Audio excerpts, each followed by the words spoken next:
Betrayal does not shock you because it hurts. It shocks you because you trusted them. If a stranger lies to you, it is annoying. If someone close to you lies, it rearranges your reality because you did not just believe their words, you believed who you thought they were.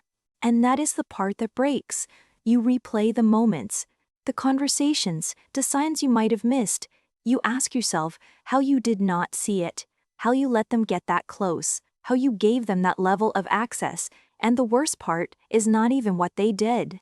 It is what it makes you question about yourself, your judgment, your instincts, your ability to read people. You start wondering if you can trust your own decisions, if you can trust anyone at all, and that is where betrayal does its deepest damage, not in the act, but in the doubt it leaves behind.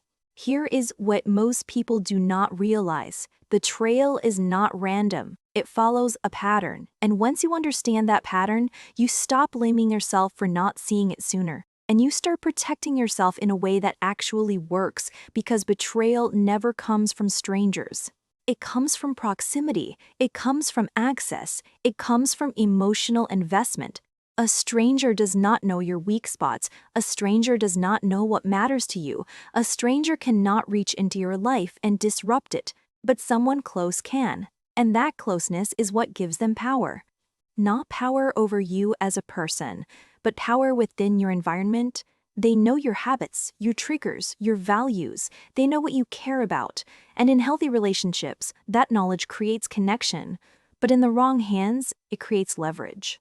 And this is where the first hidden pattern shows up. Betrayal is often preceded by subtle boundary violations, not obvious ones, small ones. Easy to ignore, easy to justify. They might share something you told them in confidence, but in a casual way. They might make a joke that feels slightly off, but you brush it off. They might cross a line once, then act normal again, so you let it go.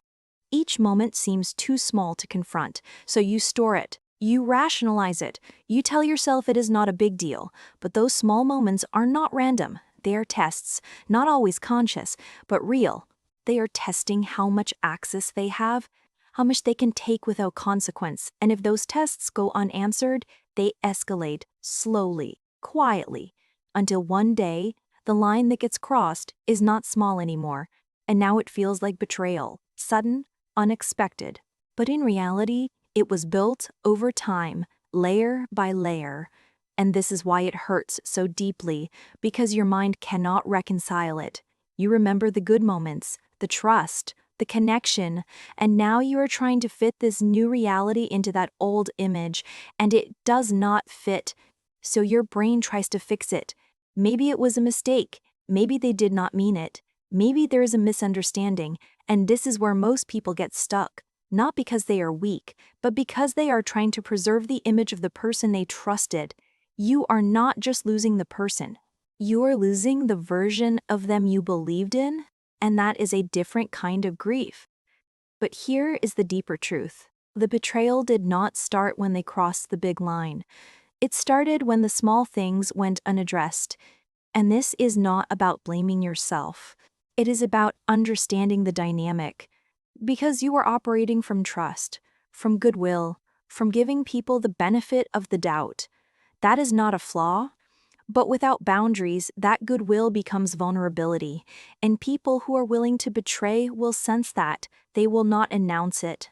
They will not show it clearly. They will reveal it in small ways first, and if those ways are tolerated, they move further. Now here is where it gets more uncomfortable. Some people do not just betray once. They create situations where betrayal becomes easier. They blur lines. They create ambiguity. They keep things just unclear enough that when something happens, they can deny it, or minimize it, or shift the focus back onto you. You might hear things like, "You're overthinking it. It's not what you think. You're making it bigger than it is." And now, you are not just dealing with the betrayal. You are dealing with confusion. And that confusion delays your response. It keeps you engaged. It keeps you trying to understand. And the longer you stay in that space, the more control they maintain. But the most dangerous part is what happens next. You start looking for closure from the same person who broke the trust. You want an explanation. You want clarity. You want them to acknowledge what they did. Because you think that will help you move on. But in most cases, it does the opposite, because now you are giving them another opportunity to shape the narrative, to rewrite the story, to make it less clear. And this is where most people make the biggest mistake. They overinvest in understanding the betrayal. Instead of responding to it, they analyze every detail, every conversation, every possible reason, trying to find the moment where it all went wrong. But betrayal is not solved through analysis, it is responded to through action. Because no amount of understanding changes what happened, and no explanation restores trust that has been broken. The shift happens when you stop asking why they did it, and start asking what you will do now. That is where your power is, not in their reasoning, but in your response. So what does that actually look like? It starts with clarity, not emotional clarity. Behavioral clarity. You look at what happened without softening it, without minimizing it, without explaining it away. You call it what it is. If they lied, it is a lie. If they crossed a boundary, it is a boundary violation. If they betrayed trust, it is betrayal. Simple, direct, clear, then you adjust your access. Not your words, your access, because trust is not rebuilt through conversations. It is rebuilt through conversations. It is rebuilt through consistent behavior over time. And until that behavior is proven, access should be limited.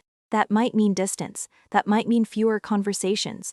That might mean no longer sharing personal information, not as punishment, but as protection. And this is where your identity shifts. You stop being the person who tries to hold everything together and become the person who protects what matters. You stop over-explaining. You stop chasing clarity. You stop trying to fix something that was not broken by you, and instead, you become steady, calm, clear.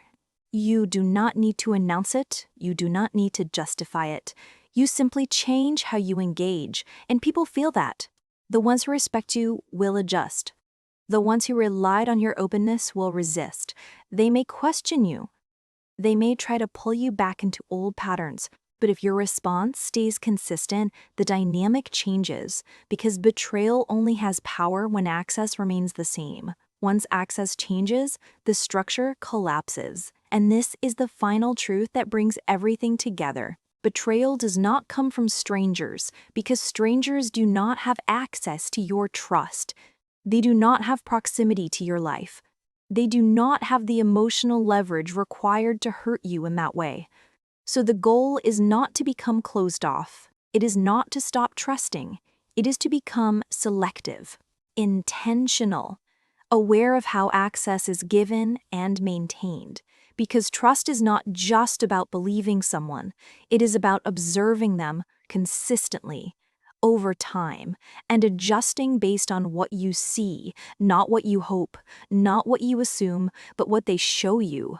And once you operate from that place, betrayal stops feeling like something that blindsides you and starts feeling like something you can recognize earlier, respond to faster, and recover from without losing yourself in the process. Because the real damage of betrayal is not what they did. It is who you become if you do not understand it. And once you understand it, you do not carry the same vulnerability forward. You carry awareness. You carry boundaries. And you carry a level of clarity that makes it much harder for the wrong people to ever get that close again.